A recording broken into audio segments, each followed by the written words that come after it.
Macedonia, home of Alexander the Great, perhaps the greatest conqueror the world has ever known. Though scorned by ancient Greeks as barbarians and long neglected by scholars, the ancient Macedonians are now being recognized as a people of wealth and sophistication. Their royal tombs have yielded staggering works of art, gold and silver, and enduring riddles about the genius behind Alexander's greatness. But to the people of Athens, the setting for Greece's golden age, the Macedonians who produced Alexander were not Greek at all. Because the Macedonians were a warlike people, subject to autocratic kings, the Athenian orator Demosthenes saw them as completely barbarian, unfit even to be slaves. The rise of the Macedonians was once viewed by historians as a depressing postscript to the glory that was Greece. Historian Eugene Borza has specialized in the culture of ancient Macedon. What we know about the Macedonians are primarily from Greek sources, or traditions derived from the Greek sources, and therefore we have a skewed view of them depending upon the views of people who were largely their enemies in antiquity. Greeks, after all, lived in city-states, the way Greeks thought proper civilized people should live, whereas the Macedonians lived under what the Greeks considered to be a primitive and highly authoritarian monarchy. At the site of Macedonia's royal palace in Vigina, archaeologist Stella Druho explains. Η Μακεδονία κυβερνάται από βασιλείς, είναι ένα βασίλειο. Macedonia was ruled by kings. It was a kingdom.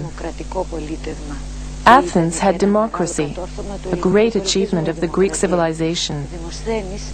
Demosthenes defended democracy versus monarchy, the Macedonian political system.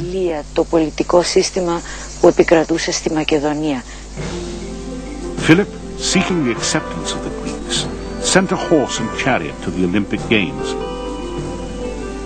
and invited the great poets and scholars of Greece, such as Aristotle, to the Macedonian capital at Pella.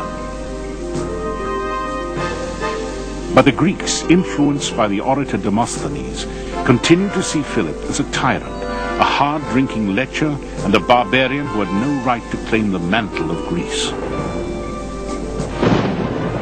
From his Olympian kingdom, stung by rejection, Philip would bring the disrespectful Greeks to bay. Through force of arms, Philip united the Macedonian kingdom and defeated neighboring tribes to the north and east. His infantry took up a revolutionary weapon, the sarissa.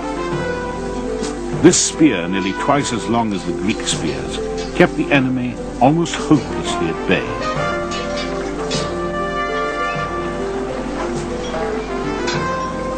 He perfected the previously little-known art of siege warfare, creating a corps of engineers to design siege engines and catapults that became the terror of Greece. Artifacts uncovered at Pella are ample proof of a rich Macedonian culture.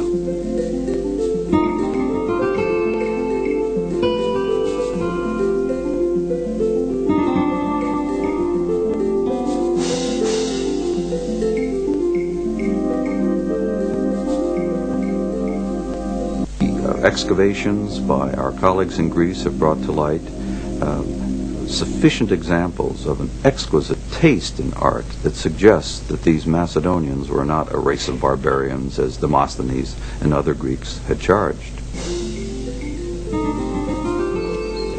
Eugene Borza believes historians of Alexander and his world conquest have obscured the culture of the Macedonians. For Borza, the truly heroic figure of Macedonian history, by far a better example of its greatness, was the father of Alexander, Philip II. Undoubtedly, Alexander was young and impetuous and brilliant, and perhaps, along with Napoleon, the greatest military genius of all times. But he was not a thinker and a planner as Philip was. Philip had enormous diplomatic as well as military skills and was a leader of men in a way that perhaps Alexander was not. The most significant Macedonian artifacts yet found are in the village of Vergina, some 30 miles north of Mount Olympus in northern Greece. Archaeologists now believe this to be the ancient city of Aegae. Here in 1977, a team led by acclaimed Greek archaeologist Manolis Andronikos found a tomb apparently undisturbed since the 4th century BC. It was the first intact Macedonian burial ever found. Archaeologist Stella Druho, now director of the Vergina site, assisted Andronikos during his momentous excavation. Στο σημείο να ανοίξουμε τον τάφο ήταν για μας και σαν αρχαιολόγοι και σαν We got to the point of opening the tomb. It was an impressive experience for us as archaeologists and as human beings. We had to be calm and accept what we found. When we entered the tomb, we stopped thinking as scientists, but felt as humans the deep connection between ancient times and our own. Που μπαίνει σε έναν χώρο από τα παλιά χρόνια, συνδέει το χρόνο, τον παλιό χρόνο με τον νέο.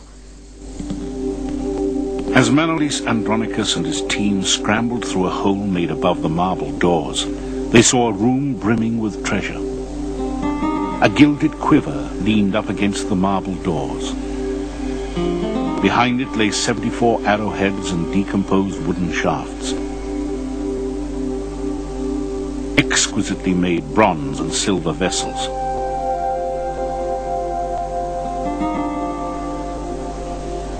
Swords and armor trimmed in gold.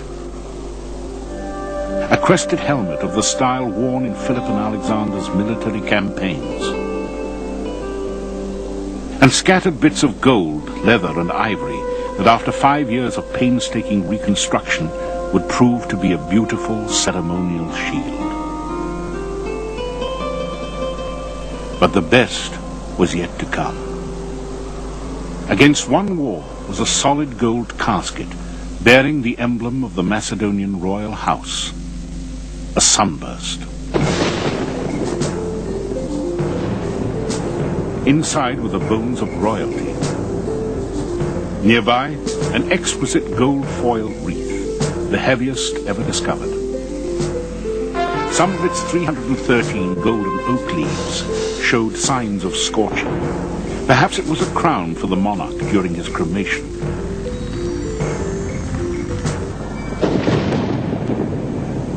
Though the identity of the buried king is unknown, the treasure found in the tomb is unmistakable proof that the Macedonians were not a barbaric tribe whose only accomplishment was making war. Whether done by indigenous Macedonian craftsmen or by Greeks and others working in Macedonia or imported from elsewhere, there's nothing else quite like it anywhere in the ancient world.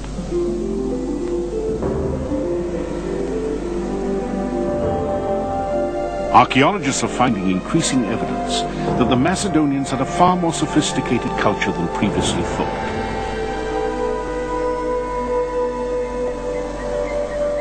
But they are also exposing a civilization beset by tragedy.